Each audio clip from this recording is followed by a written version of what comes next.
Run around like a Look, chicken man, with we his head cut live. off. We live. We got a late start.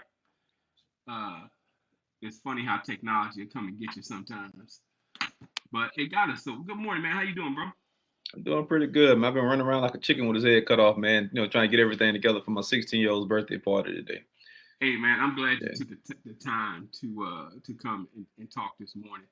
Um, I almost wanted to punt because I knew it was a special day for you. We like to prioritize family over all this other stuff. But we came up with an interesting topic, man, and I think a lot of people were interested in it. So I'm glad we're here. And so, in our culture, it was often celebrated. We don't celebrate the drug culture. Is really what put all the record labels and started a lot of black business. But you're here to say that there ain't no money like crypto money. Oh yeah, man. Hey, most definitely. Being a brother who's been on both sides of the fence. Um, Personally, I'm a product of the streets. Yeah, I came up in the streets of Pensacola, Florida. You know about Pensacola, so you know personally. You know what I mean? So Pico. yeah, Pensacola, Florida. So I'm able to see everything on both angles. Yeah. Um, Not saying I was ever on a Nino Brown type of level. Nah, I was never that big. I did what I had to do to survive. But there's no other game in the world you getting 1,000x returns than the crypto space. So, let's before I move on from that, a lot of us, a lot of our family members, a lot of our friends became victims of the drug trade. Mass incarceration, three strikes laws. Um, and the thing I like about crypto is this is something that's available to us without racism, without systematic racism, that we can win and make dope deal of money uh, for with no risk. So I'm gonna put up a graphic. I want you to kind of speak to that in the returns. Oh yeah. This graphic right here shows how much you would have actually gained if you would have put $1,000 into the crypto market. Now, I don't know about most people, but most people glorify the whole street life or the whole drug dealer life. But honestly, let's be completely honest about the drug dealer life. Most of those dudes are throwing rocks at the penitentiary for minimum wage. If they're alive, if they're Yeah, if alive, they're alive. But looking at that graphic right there, it just shows you basically how you could have just took $1,000 and on one end of that spectrum actually make 1,000x or 100x returns back off of that $1,000. yeah, Look at Solana. You know what I mean? You would have made $104,000 just by investing $1,000. Now, how often do you have $1,000 in your hand? You can turn around and get most people. They wait all year long for the income tax check to come in. right. You know what I mean? You could take $1,000 off that income tax check at the beginning of the year, and you can see that potential growth or that potential profit growth over the next 8 to 9 months, and you could potentially be in the six-figure range just by investing $1,000. That's the I, power of cryptocurrency. Think I about remember the when I, doping. I remember when I was a teenager, man, and people were risking their lives for uh, um, to be able to double their money. You know what I'm saying? Just to double it. And I'm saying, man, this is incredible because just in the last week, SHIB has gone up what 300 something percent, and then you have a story to talk about Dogecoin that this I can't even put a number to it. Why don't you share that information right quick? Oh yeah, basically, I turned around and flipped $87 into close to a $200,000 investment. Uh, Now, when it comes down to Doge, I actually got in Doge when it was a hundredth of a penny. Um, I got in Doge early, 2017. Yeah. So that's what, a 4 year difference, almost 4 year difference. So Mm-hmm. when I got into Doge, I actually put some bread into it, forgot about it. To be honest, I knew it was a crap coin. Excuse me, I knew it wasn't going anywhere. I just wanted to set my money somewhere just to make a small profit. Right. Fast forward 4 years later, when Doge actually became a meme coin, and Elon Musk, which I never would have imagined Elon Musk would be pumping Doge. Same way he's kind of pumping sheep right now. When he started pumping Doge, that $87 investment turned into over almost 200K. Yeah. Yeah. So That's I, no. That's that. I mean, just 4 years, you put $87 to the side. A lot of us, put a 50 or a 100 in a pair of jeans we don't wear, and we pick them up a year or two later. You find that $50 is still $50, but that $50 is less worth less than $50, and we're super excited about that. I mean, you're not you're like an even kill guy. Tell me how you felt when you looked in that account and it went from 87,000 to 200,000. well, the thing is, I've been an investor for over 6 years now. So I've learned over time to take emotions out of everything when it comes down to investing.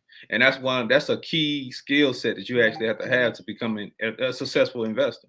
So when I seen that profit in there, of course I got excited about it. But Yeah. my first thoughts was, okay, how can I take this and put it into something else so I can go ahead and flip this into a 200x, a 2000x return? Yeah. You know what I mean? And that's the mindset of a natural investor. I seen a brother put a post in the group the other day.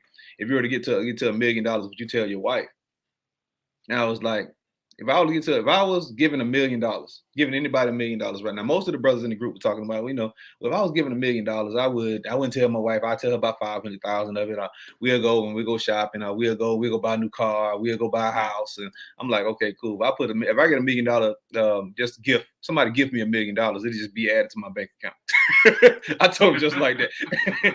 And a couple of brothers hit me up like, man, that's not true, man. It's $1 million. Like, bro, I look at money totally different than the average person. I look at money like, okay, and this is my logic. This is my philosophy. Let's get it. Um, and I don't want to get too historical, but when it comes down to our history, we have the greatest culture on the planet. Yes. And I'm not just talking about Black American culture. I'm talking about period. Our culture goes back millions of years. Yeah. So my mindset on money is I want to get back everything that was stolen from us, which is everything.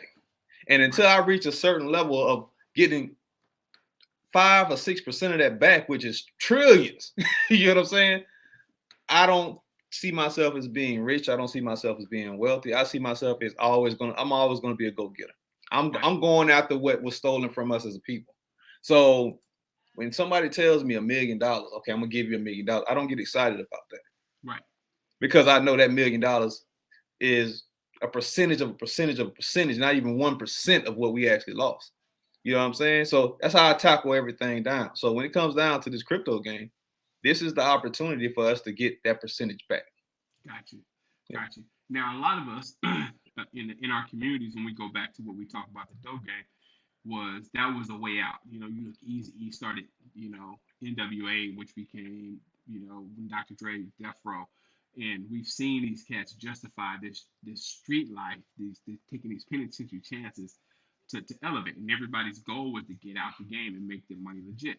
And you're saying we can do numbers legit. We just have to take the emotion out of it and follow the plans that you're teaching in these courses that you have coming up. Oh, exactly, man. You got to take emotions out of everything, man. Even in the streets, you got to take emotions out of it. You know what I mean? When you're in the street game and you selling dope or whatever, you selling weed, you selling pills, you selling whatever you selling. Eventually, you have to take the emotions out of it, and it has to be a business. You have to look at yourself as a corporation. You know what I mean? Look at Nito Brown. Let's look at New Jack City. Is one of my favorite movies of all time. This man actually took a project, a whole entire building, which was the Carter, which was based off a true event. You know what I mean? He said, okay, cool. We out here hitting these corners up.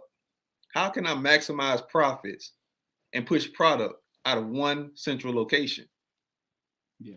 You know what I'm saying? That was a masterminded plan, no matter how dirty it was, because he did it against our own people. He put a lot of people's lives in jeopardy. He's killed off a lot of people. A lot of people became drug addicts behind this. But look at the mastermind plan behind that whole situation. One central location, one way to move the product, one way to move the money, one way to actually funnel everything through. Cryptocurrency is that Carter.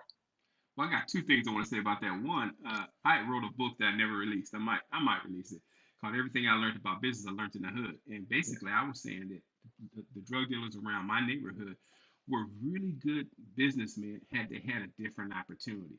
First of all, they were the only ones who understood the metric system. The whole world is on the metric system. We're still on inches, right? They understood partnerships, hostile takeovers, marketing and branding. Blue Magic. I don't care what you call it, just don't call it Blue Magic. Yeah. Number two, about New Jack City, man, I think that was the day that the light skinned man got killed when he called what's his name, the pretty motherfucker. Man, that hurt my heart. We was winning up until that point, and then Nino Brown came through it and put the dark skinned brothers up on the win. You know what I'm saying? Oh yeah, man. Our entire existence is centered around enterprise of buying and selling. Man, that's true. That's true. I didn't mean to interrupt you, but back to New Jack City. I like that movie. But at the same time, it was a culturally icon movie, but he killed the light skinned brothers in that.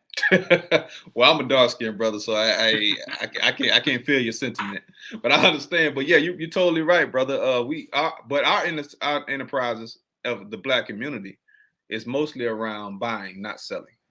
Oh, okay, Yeah, I like that. just think about that. Just think about we were one of the biggest consumers on the planet, yet we own the least. Yeah, Just think about that. yeah. Talk about that because let Yeah. me see. Someone said my mic is not clear. Let me test it out right quick. Okay, cool. Hopefully we can get through this one. We had some serious technical difficulties, and I'm just glad that we are here. Thanks, Arnaldo, for putting this up on there. But yeah, we have become a consumer. When we talk about black people, we talk about spending power. Yeah. We go, hey, Jasmine, come on through. My daughter, this is a live set. Daughter just slid through. The dog is right here. You want to come say hi? She's so beautiful. She's so beautiful. There's the camera right here. Hi. Hey, what's Mm, going on? We'll see you. Yeah, take him out or leave him in here. Just don't let him outside. Anyway, back to the live. So yeah, we had some technical difficulties, but Arnaldo says we're a capitalistic society. Why not us? And we become the consumer. You know, we spend. The money doesn't turn over in our communities. What are some things we can do to change that? Why are we so consumer driven? We have to change our mindsets. I mean, if you look at a lot of different black movies, let's look at Baby Boy for instance. Tyrese had a epiphany moment in that movie. You know what I mean? He said, I'm not want to quote him directly, but his one of his quotes was, we're buyers. Why Yeah, not he was become saying a how many seller?" millionaires you got on. Yeah. You How know, many whether you had millionaires on you the got on? Nikes, you had on the Adidas, you had on the Reebok. You know, that's what he kind of went through. It was Yeah. saying that we were wearing millionaires. But go ahead. He had an epiphany moment. You know what I mean? He was like, well, I want to become a seller. I don't want to be a buyer. Because once you become a seller, now you are your own product.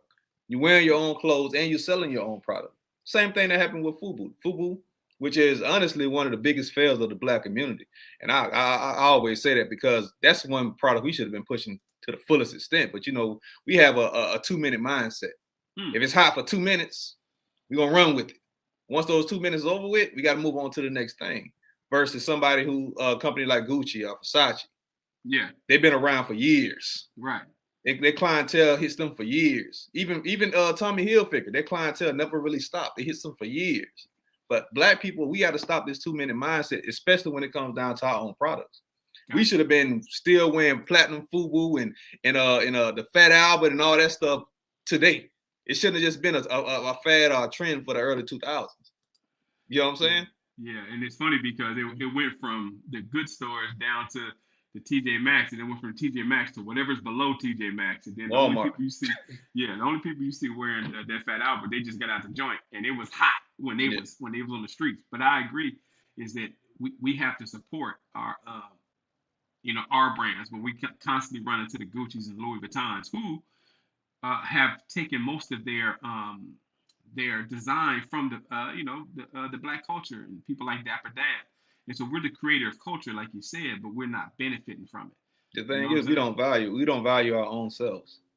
And a lot Right. of people, that's a truth that we just really don't want to face up to. But we don't value our own selves. I actually Right. got into a debate with a brother in another group, an Atlanta business group, and he Yeah. was like, "Black people." His exact statement was, "Black people, y'all gonna have to come down on y'all prices, man, if y'all want people to support." And he was talking about a clothing store. Yeah. And I was in my exact words to him, I guarantee you wouldn't take your ass up in Gucci and say that. You wouldn't go into Gucci or Fendi or Louis Vuitton and tell them to come down on their prices. True. So why tell this black man who's trying to start his business? First off, we don't own factories like that. We don't own production factories, distribution factories. So his price point is going to be high because he doesn't have the materials on hand on bulk, wholesale price wise, to actually compete with these other companies. So why wouldn't I go into this black man's store and buy his prices? If his shirt is $45, why wouldn't I give him $50 for that shirt? Because I know the process and the hardship he had to go through to actually make that product out. Right. Versus somebody like a Louis Vuitton or Gucci. Cotton is cotton. Right. Wool is wool. It's different styles, different textures. But at the end of the day, that shirt gonna shrink if you wash it too much. Right.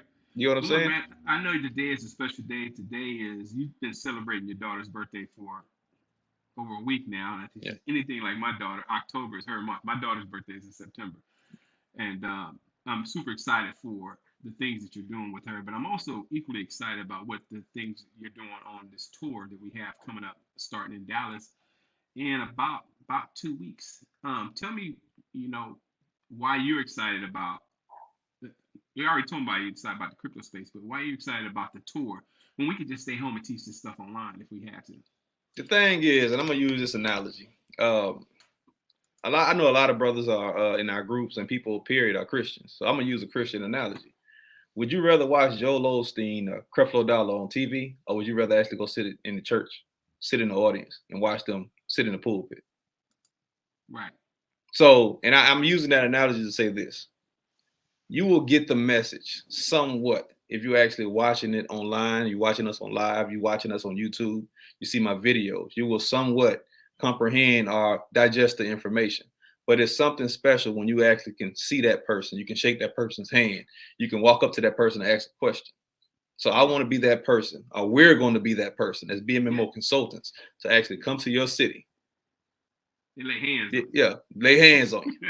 Put that anointing on you. You know what I Yeah. mean? So when Yeah. it comes down to it, we come to your city for you. You know Yeah. what I mean? We can literally we can sit home and continue. I'm gonna make profits regardless. I woke up this morning to profits. Yeah. But when it comes down to it, we're here to teach people. Yeah. My goal in life is to teach all of us people, every race, color, it doesn't matter. I want to teach this crypto game because the more of you guys get into crypto, the more it's gonna help us out on a higher level. The more mass adoption is coming to the market. So we're Yeah. coming to your city for you. We're not coming to your city for us. And the good news is you leave with the information that will help you in this lifetime grow your purse Oh or your yeah. wallet or Oh whatever yeah. you hold in your pocket. Well, Yeah. look, on that note, man, I'm not gonna hold you long. I'm gonna play our video about the tour and come back with final words.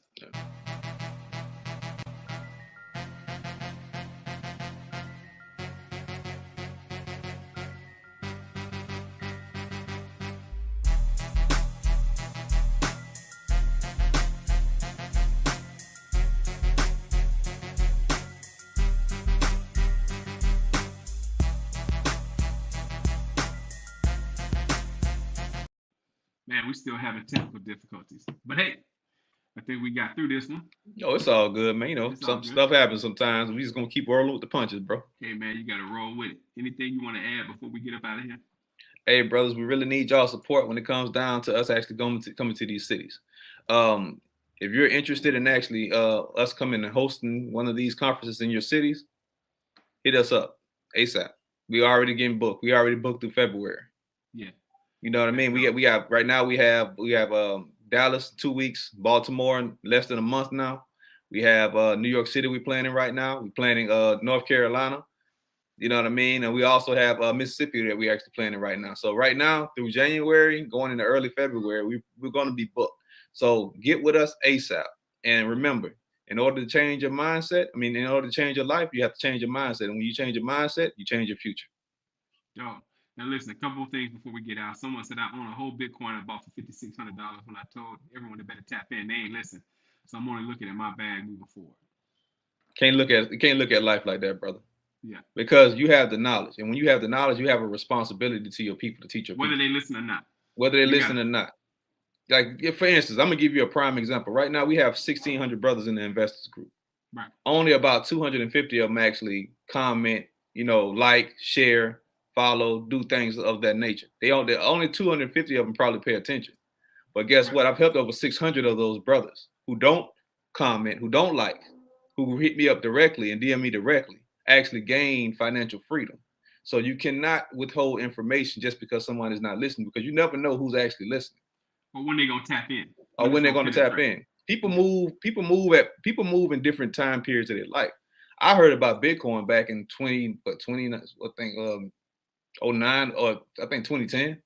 I didn't jump in 2010. I wish I would have jumped in 2010. I've probably been a billionaire right now. You know what I mean? But the thing is, people financially mature at different times. So you have to be there when they actually want to jump on that bandwagon. The sad Right. part is most people jump on when the market hits too high. Yeah. That's where the education level comes in, and you'll be able to sit somebody down and tell them, no, chill out. I tell brothers every day on a daily basis. I get at least 40 brothers hit me up from the group, and they want to jump on the highest, the biggest thing popping. No, sit down. I tell them, just like, sit down, sit down, sit down. Let the market dip. Once that market dips, then you have a better buy-in price. Never buy at the height of anything. Those are educational. Those are educational teaching skills or teaching tools that you have to show to your brothers, or you have to teach to your people. So never let anybody discourage you because you think they're not listening. Because when you think they're not listening, that's when they're paying attention the most. Gotcha. Yeah. Gotcha. My question for Cliff is there any future in the other altcoins? Oh yeah, altcoin market is ridiculous, man. It depends on which altcoin you're talking about. It's over 4,000 of them. Yeah. You know what I mean? But the altcoin market is going to be its own total entity, to be honest. Bitcoin is always going to be Bitcoin. Ethereum is going to be Ethereum. ADA, which is an altcoin, is going to be ADA. XRP, which is another altcoin, is going to be XRP. You know what I mean? So, but when it comes down to the smaller altcoins, there are a lot of big projects that are going on right now that are going to be huge in the future. Right. Huge in the future. And I will be throwing out some of them in these conferences. I'm talking about, we talk about plays for 2022 now. We done with 2021. So in the conferences, I will be throwing out different plays for 2022 that could potentially make you 200, 300, maybe 1,000x returns in 2022. Yeah. And then we find that one that gives you that whatever percent X that you got, like you got with Doge, which was 4 years later. Yeah, maybe potentially. We'll see. But it happens all the time. I forgot the coin that Gabe mentioned the other day. Gabe, if you out here listening, man, go ahead and post it in the comment. But a brother put $10 into a coin that went up 1 billion%. I forgot the name of the coin, but this brother took $10 and became an instant billionaire in 30 days. So that's the crypto space. Let me know which stock is doing moving units like that. Let me know what commodity is moving units like that. Let me know if Forex market is moving units like that. It's not. Futures market is not moving units like that. Dope game ain't moving units like that. No. The Carter is closed. Hey, I got you. Well, look, man, enjoy your daughter's birthday. Enjoy your day. Hey, I appreciate it. And let me just take this last question. If you could suggest a plan for wealth, including crypto, what would be suggested for a newbie and experienced investor? The plan for actually gaining wealth in cryptocurrency, the method I teach my students is the dollar cost average method. That's picking out 4 to 5 coins, starting out as a beginner, that you can dollar cost average invest bi-weekly or weekly, and put a certain amount allocated to each one of those coins. And you're doing that for the 5 to 7 year game period. Now, I know most time when I say dollar cost average investing, people think of the stock market. But the stock market's method of dollar cost averaging investing actually puts you at a profit yield, a profit gain over the next 20 to 25 years. Cryptocurrency smashes that below 0.5%. You know what I mean? Yeah. So what you can make in the stock market over a 20 to 25 year period, you make it in the crypto market in 3 years, 3 to 7 years. So the method I teach my students is to actually look into these coins, Cardano, XRP, which is one of the biggest ever hitters of all time. To be honest, people just once this SEC thing goes over, believe me, XRP is going to skyrocket. Bitcoin, of course, and Ethereum. Bitcoin being the bulk of your wealth building asset. Yeah. Well, thanks for putting me on. I just opened my Coinbase account. That's really all we're looking for, is just to get started and going. And fellas, with that, we're gonna get up out of here. We'll be in the group with more lives. We just launched the website. We'll probably talk about that tomorrow or Monday. The tour is coming up, and so man, this is a fast-moving train, and we're building the track as we go. So get on the train, get on the bus. Let's get it, brothers. And, hey, tomorrow waits for nobody. Everybody else. Yes. All right, man. Enjoy your day, man. All right, bet. Everybody, handle your business.